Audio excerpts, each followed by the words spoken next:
Assalamualaikum, perkenalkan nama saya Afifah Fauza Ridwan. Di sini saya akan membahas materi tentang masalah sosial dan globalisasi. Sebelum itu jangan kemana-mana ya, tetap simak videonya sampai akhir. Dan pengertian globalisasi. Globalisasi berasal dari kata globe, yaitu replika bumi yang tampak dari luar angkasa. Globalisasi adalah proses ketika individu, antar kelompok, antar negara saling berinteraksi, bergantung, terkait, dan mempengaruhi satu sama lain yang melintasi batas negara. Pengertian globalisasi menurut para ahli. Yang pertama yaitu menurut Martin Albaugh. Dalam buku Globalization, Social Theory and Global Culture, globalisasi sebagai keseluruhan proses ketika penduduk dunia tergabung dalam masyarakat dunia tunggal, disebut masyarakat global. Yang kedua menurut George Izer. Dalam buku Globalization, A Basic Text, globalisasi ialah serangkaian proses yang melibatkan peningkatan perpindahan orang, benda, dan informasi di seluruh dunia. Selanjutnya, syarat-syarat modernisasi. Menurut Surjono Sukanto, ada 6 syarat-syarat modernisasi. Yang pertama yaitu cara berpikir ilmiah yang sudah tertanam kuat dalam kalangan pemerintah maupun masyarakat luas. Yang kedua, sistem administrasi negara yang baik dan benar-benar mewujudkan birokrasi. Yang ketiga, sistem pengumpulan data yang baik, teratur, dan terpusat. Yang keempat, penciptaan iklim yang menyenangkan terhadap modernisasi, terutama media massa. Yang kelima, tingkat organisasi yang tinggi, terutama kedisiplinan diri. Yang keenam, sentralisasi wewenang dalam perencanaan sosial yang tidak mementingkan kepentingan pribadi atau golongan. Sikap mental manusia modern, yakni rajin, tepat waktu, berani mengambil risiko, disiplin, kooperatif, adil, jujur, toleransi, dan peduli pada lingkungan. Adapun perkembangan globalisasi berawal dari abad 13, dalam buku Before European Hegemony, Abu Lughod menyimpulkan bahwa abad 13 sistem perdagangan internasional telah berkembang lebih kompleks. Akibatnya, kegiatan perdagangan dilakukan menggunakan peralatan navigasi, organisasi produksi dan pemasaran, pengaturan lembaga perdagangan, mekanisme modal, serta teknik pertukaran. Lalu, pada abad ke-16, globalisasi makin berkembang pada masa modern awal, tepatnya abad 16. Masa pra-industri hingga terjadinya revolusi industri mendorong kegiatan perdagangan bangsa-bangsa Eropa seperti Spanyol, Portugis, Inggris, dan Belanda mengalami kemajuan pesat. Pada masa ini berkembangnya kapitalisme. Paham ini turut mempengaruhi terjadinya penjelajahan samudra untuk mencari tanah jajahan dan daerah pemasaran hasil industri. Pada abad ke-20, globalisasi tidak terbatas pada bidang ekonomi. Pengaruh budaya pada abad ini turut diperhitungkan. Globalisasi dalam bidang budaya dipengaruhi oleh perkembangan teknologi informasi, komunikasi, dan transportasi.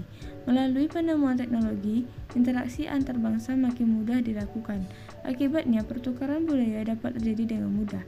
Pertukaran budaya tampak dalam perkembangan budaya populer seperti mode pakaian, makanan, gaya hidup, dan pola interaksi antar individu. Selanjutnya, gejala globalisasi dan modernisasi di Indonesia.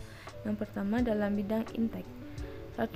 Penemuan telepon sebagai alat telekomunikasi yang membawa kemudahan dalam berkomunikasi bagi penggunanya. Kedua, penemuan alat transportasi yang paling ringan.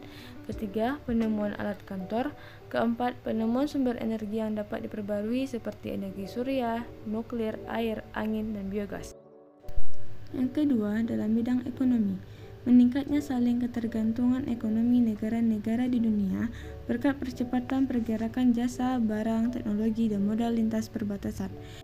Yang ketiga, dalam bidang politik.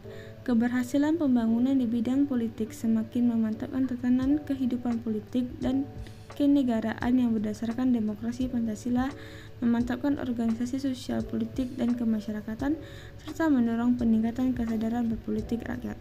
Yang keempat, dalam bidang budaya. Meningkatnya kontak lintas budaya, peningkatan interaksi kultural melalui perkembangan media massa, terutama TV, film, musik, dan transmisi berita internasional.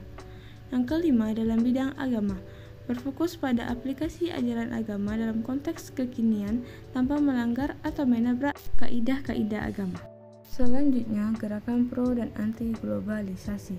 Pertama, gerakan pro globalisasi, yakni kalangan yang percaya bahwa globalisasi dapat mendorong kesejahteraan perekonomian dunia. Gerakan pro-globalisasi berpijak pada pemikiran David Ricardo mengenai teori komparatif. Teori ini menyatakan bahwa suatu negara dapat bergantung pada negara lain melalui pertukaran sesuai keunggulan barang ekspor yang dimilikinya. Gerakan pro-globalisasi cenderung menentang perlindungan atau proteksi barang suatu negara. Dengan proteksi barang-barang impor di suatu negara dapat menghambat pertukaran atau proses globalisasi. Kedua, gerakan anti-globalisasi. Gerakan ini cenderung menentang perjanjian perdagangan global seperti menentang WTO. Kelompok ini percaya bahwa globalisasi hanya akan mendorong pola pikir masyarakat yang berorientasi pada modal. Orientasi utama adalah menghasilkan barang dan menjualnya demi keuntungan pribadi. Dan adapun dampak positif globalisasi pada masyarakat sebagai berikut. Dan adapun dampak negatifnya sebagai berikut. Selanjutnya, permasalahan sosial di tingkat global dan lokal akibat pengaruh globalisasi. Yang pertama, permasalahan sosial di tingkat global berupa neokolonialisme, budaya populer, konsumerisme, dan kerusakan lingkungan. Yang kedua, permasalahan sosial di tingkat lokal.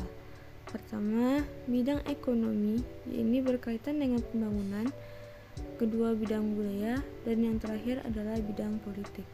Selanjutnya, tantangan masa depan bangsa. 1. Dalam bidang ekonomi, pasar bebas menuntut persaingan produk-produk.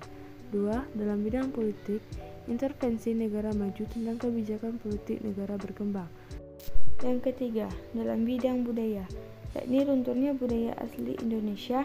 Yang keempat, dalam bidang lingkungan, kerusakan lingkungan karena banyaknya pembukaan lahan hijau. Adapun sikap kritis dalam menghadapi tantangan globalisasi. Pertama, meningkatkan kualitas SDM. 2. Mewujudkan globalisasi. 3. Berpegang teguh pada norma-norma sosial. 4. Menumbuhkan sikap bangga terhadap identitas bangsa Indonesia. 5. Gerakan kembali ke alam.